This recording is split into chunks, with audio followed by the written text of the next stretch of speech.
So, technology. Because the technology is subjective. Now the technologies that you're handling are objective technologies. Now I'm talking about a subjective technology. It's about you. Here, you are the software that you're trying to handle. Fundamentally, if you look at yourself, right now you are operating according to the software that you have become. Please see. What kind of family you were born in, what kind of parents, what kind of school, what kind of friends, what kind of atmosphere, what kind of religion, what kind of society, that's the kind of person you are right now, isn't it? So, software was written into you haphazardly by anybody and everybody that you came in touch with, not by trained professionals. Just about anybody who came, they put in something. Wherever you went, somebody stuffed something into your head. You had no choice from where to receive, where not to receive. If you say, I don't like this man, I don't want to receive anything from him, you will receive much more from him than anybody else. That's how this one is. So right now, the very way you think, feel, understand and act in your life is just the way your software is, isn't it? Yes? The very way you move your body is the way your software is. I want you to understand this. It is so deeply conditioned. If you are somebody you know very well, somebody whom you are very familiar with is walking 1 mile away, you can't recognize anything about that person, but just the way he moves, you know it is this person, isn't it? Because the very way his body moves, only moves whichever way his software is written. But this software was written unconsciously. Now, if we want some freedom to happen, if we want some transformation to happen, we have to create a little space between you and your software. You're too identified with it, you're just lost in it, that's all you become. Now you have to create a little distance. You've heard of a word called Buddha? If I say Buddha, probably you always think of Gautama the Buddha. Gautama is not the only Buddha, that's not his name. He became a Buddha. There have been thousands of Buddhas and there still are. What Buddha means is, Bu means buddhi or the intellect. Da means dada, one who is above. One who is above his intellect is a Buddha. Once you're above the intellectual process, suffering is finished in your life because all suffering is manufactured there in your logical mind. When you're into your intellect, when you're stuck in your intellect, you are a non-stop suffering human being. Wherever you put, you have a way of creating some kind of suffering. Your fears, your anxieties, your tensions, your stress. Just see, people are capable of suffering just about anything. Yes. Isn't it so? People are capable of suffering just about anything in the world, please see. If you're not educated, you will suffer that. If you get educated, you suffer that. If you don't find a job, you'll suffer that. If you find a job, you suffer that. If you're not married, you'll suffer that. If you get married, you suffer that. If you don't have children, you suffer that. If you have children, you suffer that, isn't it? People are capable of suffering just about anything. This is the nature of the intellect. Once you're into the intellect, this is how life is. If you are below the intellect, you won't suffer so much. Animals don't suffer as much as you suffer. Physical things, if they're taken care of, they're quite okay. They don't have the kind of suffering that human beings know, isn't it? So if you're below the intellect, you don't suffer so much. Like you asked that question. If you're above the intellect, you're a Buddha. If you're below the intellect, maybe we can call you Buddha. If you're in the intellect, non-stop suffering. So, to avoid suffering, people are inventing many ways to go below the intellect. Excessive eating,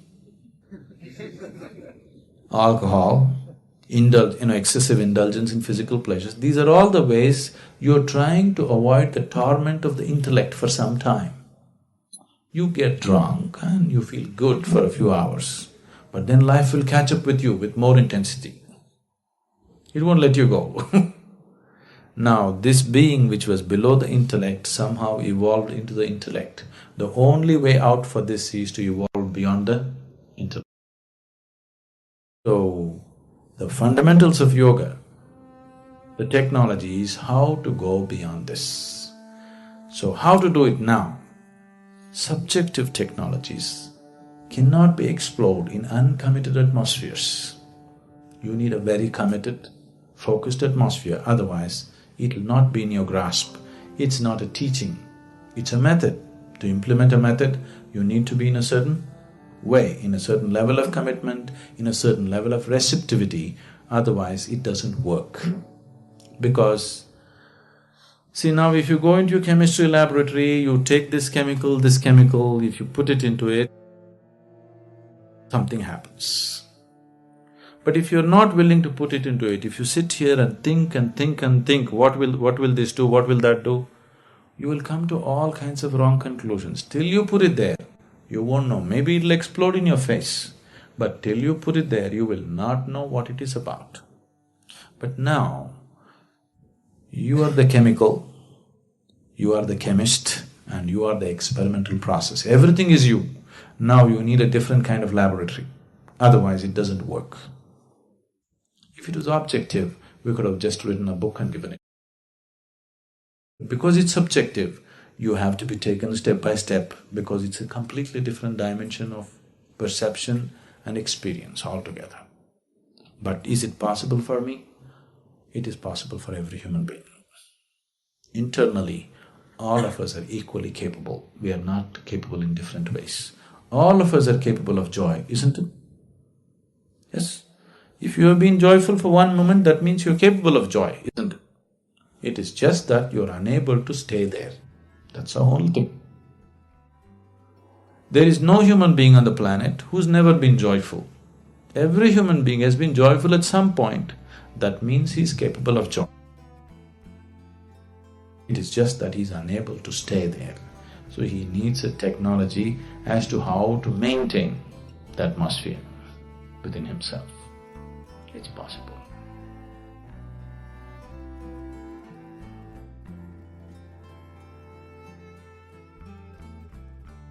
This 242 crore trees looks like a big number, but we are billions of people on this planet. The best thing to do is everybody should start their own fundraising platforms. We will give an appeal in Bangalore, Chennai, other places for the youth to come. This is a battle plan, okay? A lot of stuff to do in the next few years. There's no reason why when we do something significant, people think they should do it with a long face. No, we can do significant things joyfully. Hello? Yes. Yes, we can. There are also simple solutions. People think solutions have to be really complicated, high-tech from somewhere. Not necessary, it's all in nature. Whether it's United Nations or UNEP or with the governments in India, slowly we've turned the mindset around in the last 3 years that they are beginning to acknowledge, yes, it can be done this way. It is not necessary to have $1 billion research on everything. It is simply by observing nature, we can replicate the same things effortlessly. So this turnaround of mindset is the biggest achievement of Rally for Rivers. Policy changes happened, that's great, but the real thing is, when we started, everybody was talking about dams, check dams, do this, do that. Now all that talk has gone down. Now everybody is talking about trees and trees, to a point where UN went out to say that if you plant 1 trillion trees on this planet, the entire climate change effect could be reversed in 10 to 12 years' time. They made this statement and we got the accreditation from UNCCD.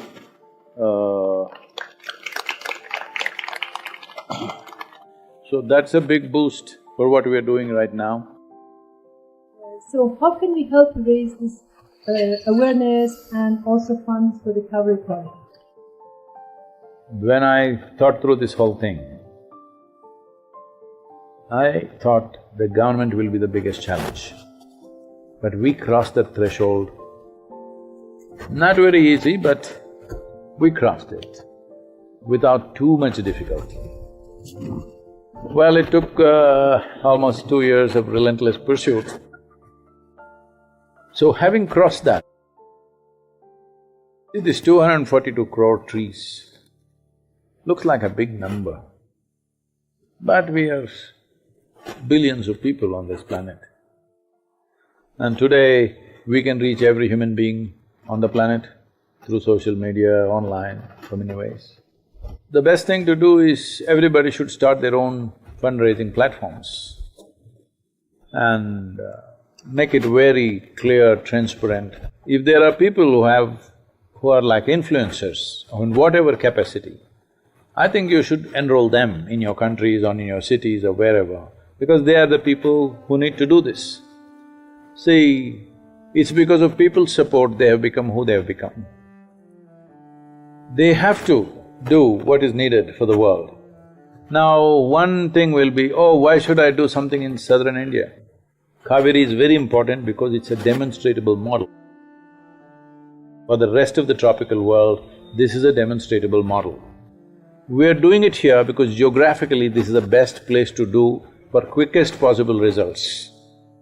This terrain you have seen, you've been through Coorg, you've been through Nagarhole, you've come to Mysore, you've been seeing all the lush places. Now we will go into Tamil Nadu, even there it'll be green, but I want you to visualize, when these crops are not there, how the land will look. Now the place, the waterfall where we went, the Shivana Samudram, right now it looks so abundant, you can't believe this river needs your help. If you come in April, May, it'll be totally dry, no water. That's how it'll be.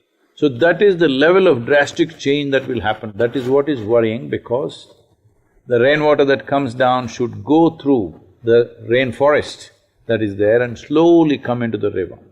In 4 days it filled up that reservoir, which is not at all good. That's because water is just flowing on the surface. That is the main thing. So to make people understand this, it's taken a long time, but I'm glad to see that both Kannada media and the Tamil media, largely the mainstream media has understood the concept and it's gone to the people, this is what the solution.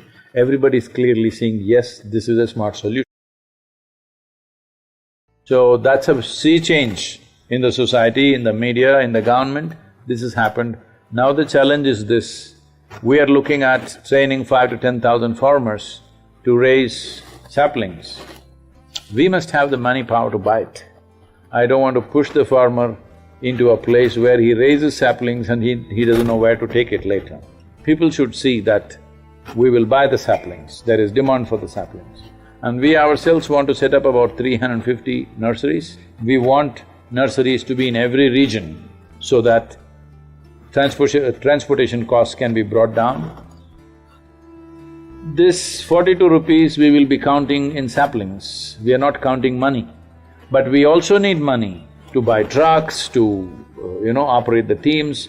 Right now, the Nadi Veeras, as they are called, the river volunteers who have come, they are doing a fantastic job, but their number is not enough. Now we will give an appeal in Bangalore, Chennai, other places for the youth to come. For them, food is no problem, but accommodations to be built is the issue. If we get 1,000 volunteers, we are not capable of housing them.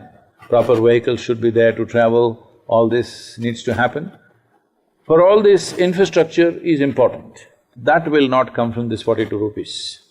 So, we need separate donations for that. So we will see how to get those sponsors, corporate sponsors and other things. This is a battle plan, okay? A lot of stuff to do in the next few years.